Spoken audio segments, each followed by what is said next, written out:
শুধু গান নয়, গানের গল্প।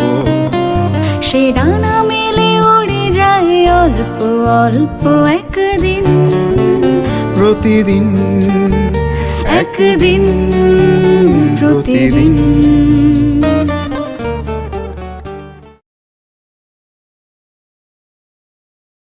গানটির এবারের পর্বে আমরা যার বাড়িতে এলাম সেটা আর অন্য কারো বাড়ি নয়, পণ্ডিত শুভঙ্কর বন্দ্যোপাধ্যায়ের বাড়ি, শুভধ্বনি। এই বাড়িটা যেমন ইট কাঠ দিয়ে তৈরি, প্রচুর গাছ রয়েছে, আমার মনে হয় বাড়িটা সর্বাঙ্গে যেন সঙ্গীত জড়িয়ে রয়েছে।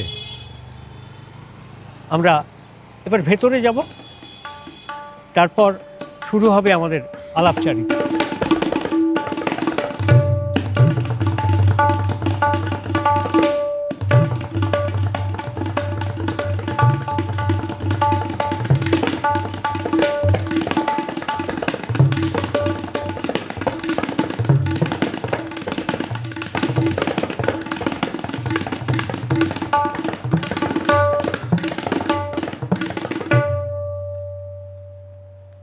আমরা জানি এবং ইতিহাসও জানে যে একজন প্রকৃত শিল্পী বা একজন প্রকৃত স্রষ্টার কখনো সমাপ্তি হয় না, তার ব্যাপ্তি হতে থাকে ক্রমাগত।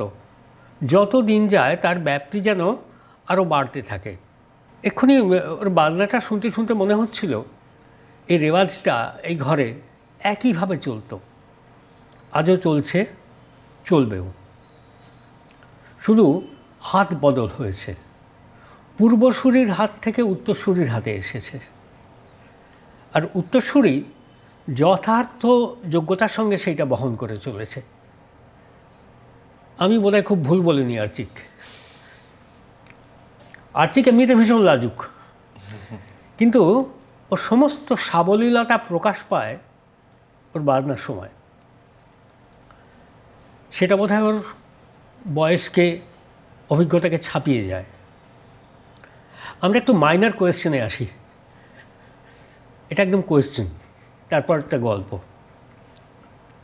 ছোটোবেলায় কখনো এরা মনে হতো যে ওর বাবা অফিস যায়, ওর বাবা স্কুলে পড়ায়, কারোর বাবা ব্যাংকে যান, আমার বাবা রেওয়াজ করেন আর অনুষ্ঠানে গিয়ে তবলা বাজান, আর আমি তখন তাকে স্টেজে এখান থেকে বসে ওইখানে দেখি। এটা একটু বলো না, অনুভূতিটা কীরকম ছিল? অনুভূতিটা অ্যাকচুয়ালি মানে কি বলবো, খুবই ইউনিক অনুভূতি। কারণ কি, বাকি 30-35 জন স্টুডেন্টদের মধ্যে আমার বাবাই একমাত্র আলাদা কিছু করেন। বাকি সবাই অফিস যায়, এটসেট্রা এটসেট্রা। তো সেইটা একটা অন্যরকম অনুভূতি, এটা হলো অন্যরকম অনুভূতি। আর এটা যে আপনি বললেন যে আমি দেখি বাবাকে বাড়িতে রেয়াজ করতে, মানে সেটা বাড়িতে এসে যে বাবাকে দেখতে পাচ্ছি সেটাই অনেক বড় ব্যাপার। কারণ কি, বাবা ম্যাক্সিমাম টাইম বাইরে পারফর্ম করতেন। তো হ্যাঁ, আর সেটা তো অফকোর্স যেরকম বললাম খুবই ইউনিক একটা এক্সপিরিয়েন্স, যে স্কুল থেকে ফিরে একটু রেয়াজ করলাম বা পড়াশোনা করলাম বা খেলতে গেলাম, কিছুই করলাম না হয়তো, করে তারপর সন্ধ্যেবেলা একটা প্রোগ্রামই দেখতে গেলাম হয়তো। তো সেটা একদমই অন্যরকম একটা এক্সপিরিয়েন্স। আর যেহেতু ছোটো থেকে দেখে আসছি, একেবারেই সেটা খুব স্বাভাবিকভাবেই দেখা, রাইট, ক্রমাগত। তার মধ্যে যে খুব অস্বাভাবিক কিছু হচ্ছে এরকম কিছু না, উনি তো এটাই করেন। হ্যাঁ, সেটাতেই অভ্যস্ত হয়ে হ্যাঁ, যাওয়া। ওটাই নর্মাল হয়ে গেছে। ওটাই খুব নর্মাল। যেহেতু ছোট ছিলাম তখন অত তো বুঝতে পারতাম না, আস্তে আস্তে বড় হয়ে বুঝেছি যে এটাই তো নর্মাল। সেটাও তোমার ক্ষেত্রেই প্রযোজ্য হয়ে যাচ্ছে ক্রমশ। তোমার বাবা যখন গুরু, তখন তোমার তো একটা অদ্ভুত সময়। তোমার বাবাই যখন গুরু, তুমি আরও 5 জন 10 জন 15 জন ছাত্রের সঙ্গে একসঙ্গে বসে হয়তো শিখছো। তো গুরু হিসেবে বাবাকে পাওয়া, তার নিশ্চয়ই একটা অনুশাসন ছিল, তার একটা ওয়ে অফ লার্নিং প্রসেস যেটাকে আমরা বলি সেটা ছিল। সেটা তোমার মনে কিভাবে তখন প্রভাবিত করেছে, এবং সেই সিচুয়েশানটা যে সবাই মিলে বসে শিখছো একসঙ্গে, বাবা গুরু আসনে রয়েছেন, সেটা যদি আমাদের একটুখানি তুমি বলো। সেটা আগে খুব একটা কিছুই ছিল না, কারণ কি আমি আগে খুব একটা ইন্টারেস্টেড ছিলাম না। আমি আগে মানে হ্যাঁ জানতাম কি করে বাজাতে হয় আর এই সেই এরকমও, মানে আমার মনে আছে স্কুল থেকে এসেই জামা কাপড় জুতো না খুলেই খাটে তবলা রাখা আছে, একটু দাঁড়িয়ে দাঁড়িয়ে বাজিয়ে নিলাম, এসবও আমি করতাম। কিন্তু একদম এই লম্বা টেনে রেয়াজ করা, একদম পারফর্মিং আর্টিস্ট এর জন্য প্রিপেয়ার করা, সেরকম কোনো ইন্টারেস্ট আমার সেরকমভাবে ছিল না। আর সেটা অত কম বয়সে বোধহয় থাকেও না আর কি। অনেকজনের থাকে বলে দেখেওছি আমি, কিন্তু আমার তো অ্যাটলিস্ট ছিল না, সেটা অনেকটাই পরে হয়েছে আমি বলবো। আর সেটা অফকোর্স একটা মানে খুবই ভালো এক্সপিরিয়েন্স। সেটা কোন ক্লাস তখন, কোন ক্লাস ওই ধরুন ক্লাস আপ টু, আমি তো বলছি অনেকটাই, ওটা মানে আপ টু ক্লাস 8-9 অবধি হবে। আচ্ছা হ্যাঁ, মানে অনেকটাই আমি একদমই সিরিয়াস ছিলাম না, সেটার জন্য সবার কাছে বকাও খেতাম সবই, যে আমি অ্যাপারেন্টলি ভালো বাজাই কিন্তু আমি কেন রেয়াজ করি না।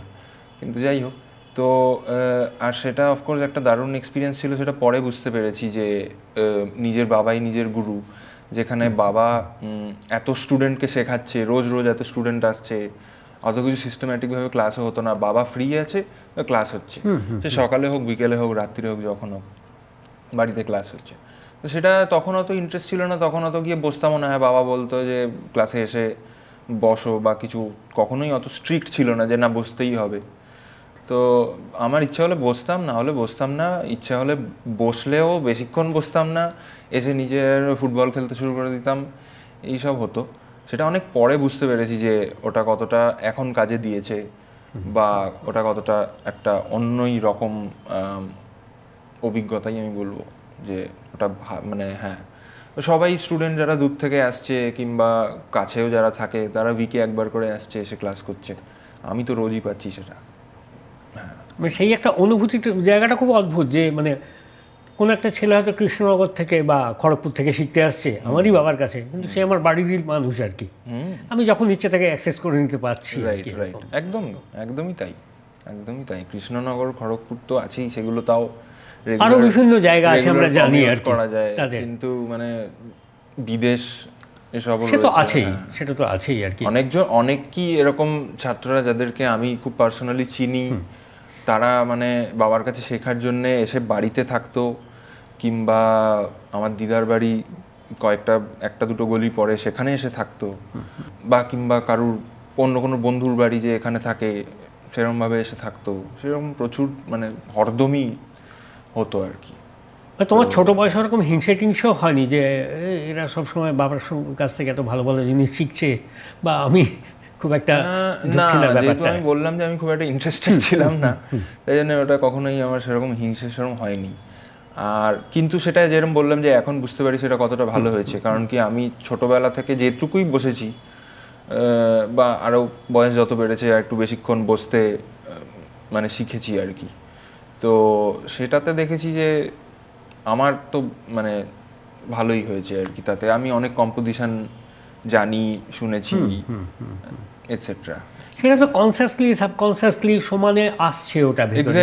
এক্স্যাক্টলি একই জিনিস হয়তো শুনছি আমি বারবার, প্রতি শনিবার হয়তো যে স্টুডেন্ট আসছে, মানে ফর এক্সাম্পল একজন স্টুডেন্ট সে প্রতি শনিবার কিংবা প্রতি রবিবার আসছে ক্লাস করতে, প্রতি শনিবারই আমি বসছি, আমি সেই কম্পোজিশনটা শুনছি, আমি জানি না, কিন্তু পরে হয়তো ওটা মানে এমনভাবেই গেঁথে গেছে যে ওটা সেটা ফর্মালি শেখার থেকে অনেক বেটার, মানে বেটার কিংবা অ্যাটলিস্ট মানে অ্যাডাপ্টেড হয়ে যাচ্ছে। হ্যাঁ আর কি, কম্পোজিশনটা সামহাও দেখলাম যে বাজাতে পারছি আর কি, উইদাউট এনি লার্নিং।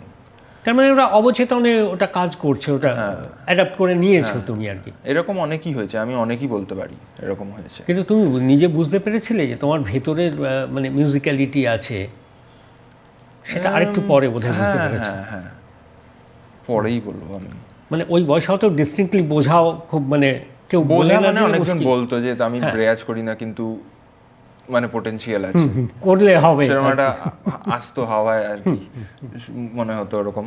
কিন্তু ওই আর কি, যেহেতু ইন্টারেস্টেড খুব একটা ছিলাম না, তাই জন্য অতটা হতো না বসা রেগুলার।